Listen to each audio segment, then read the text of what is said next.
Hey everyone, my name is Wedge and welcome back to our tournament review series. This past weekend we had a whopping 3 huge standard tournaments. A Grand Prix in Sao Paulo, another one in Toronto, and a Star City Games Open in Portland.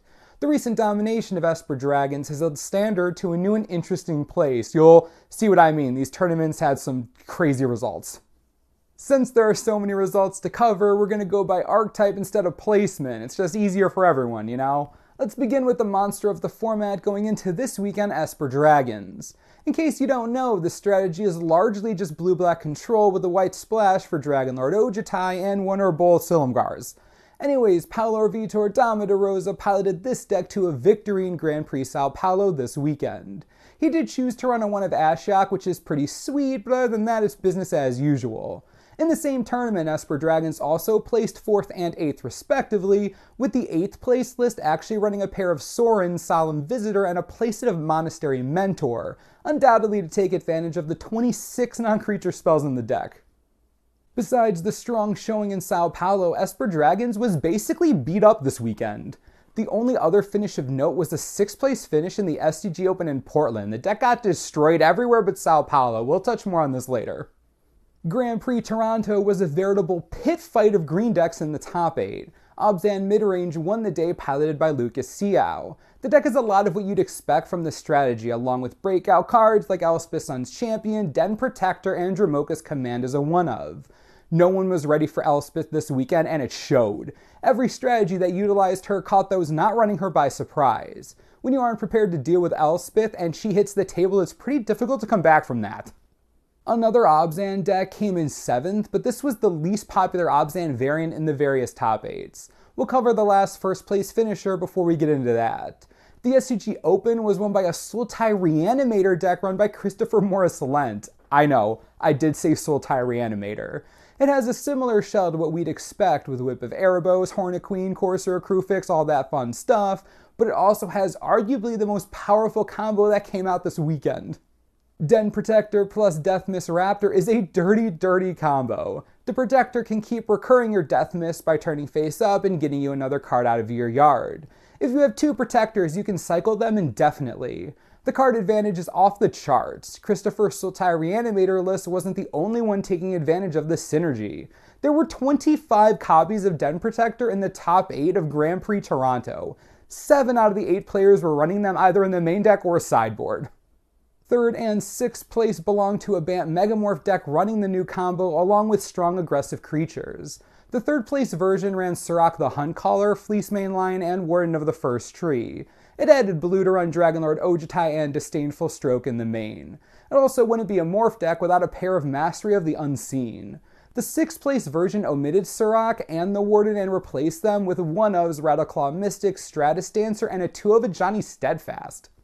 Obzan Aggro and Obzan Megamorph placed 4th and 5th. The aggro deck ran Den Protector out of the sideboard, but it's largely what you'd expect from an aggro deck. Rakshasa Death Dealer on Offense of the Foremost, Siege Rhino Sorin, it's pretty standard there.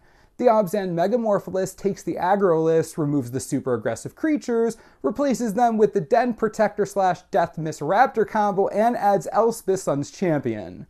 The deck becomes a little slower, but way more resilient to removal and disruption.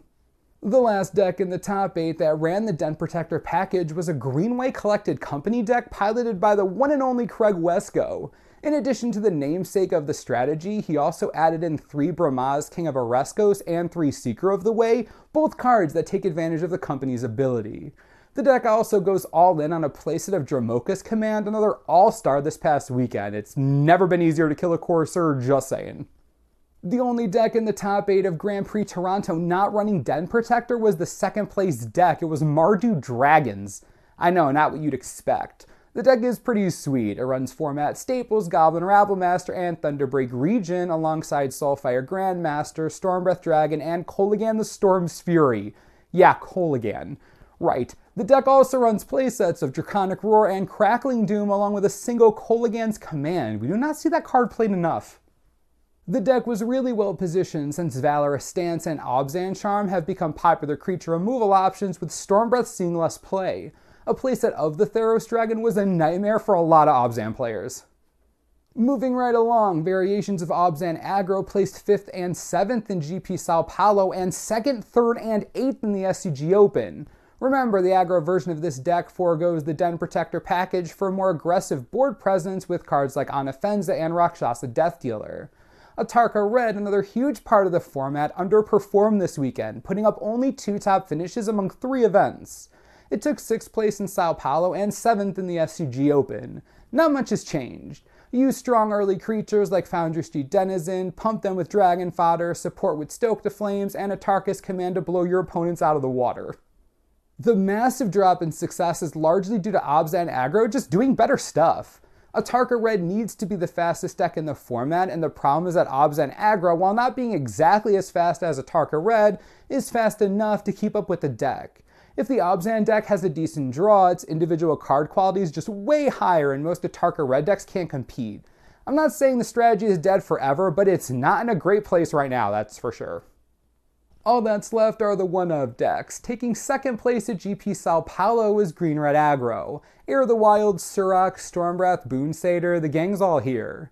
The only spells in the deck are a place at a Crater's Claws, 1 Roast, and 2 Draconic Roar to synergize with Stormbreath and Thunderbreak Regent. Pretty straightforward strategy, but if you enjoy a very Gruul-like aggro shell, you'll probably really love this deck. 3rd place at that same GP went to Green-Red Devotion. The strategy uses mana rampers like Elvish Mystic, Rattleclaw Mystic, and Sylvan Caryatid to get you a ton of mana for your Pelucranos, Surak, See the Unwritten, and the Big Dragon Lord Atarka. The strategy also runs playsets of Whisperwood Elemental and Corsair Crewfix, both great for your Nykthos activations. I don't think there's a strategy that gets you more mana faster than this one. Next up is what's left from the SCG Open. 4th place brought us a Blue-Green Devotion deck. We haven't really seen Blue Devotion be a thing since rotation, but Nick Peternell's trying to make it happen. The deck is entirely made up of 4-ofs, it's the whole thing. Short Crasher Elemental, Master of Waves, Thassa God of the Sea, all cards we'd expect.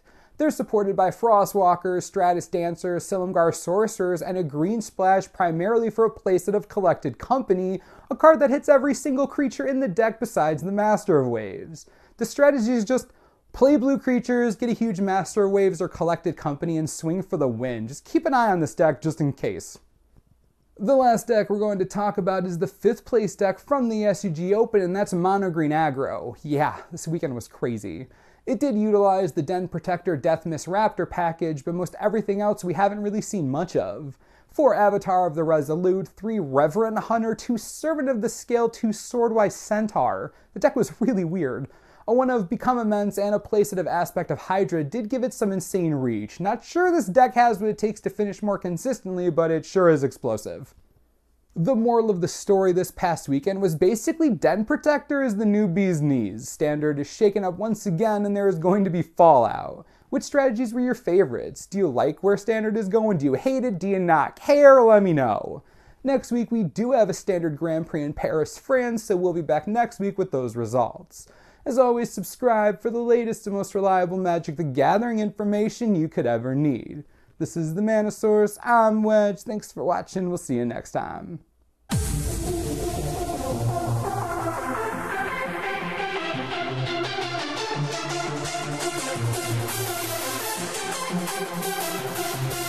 What?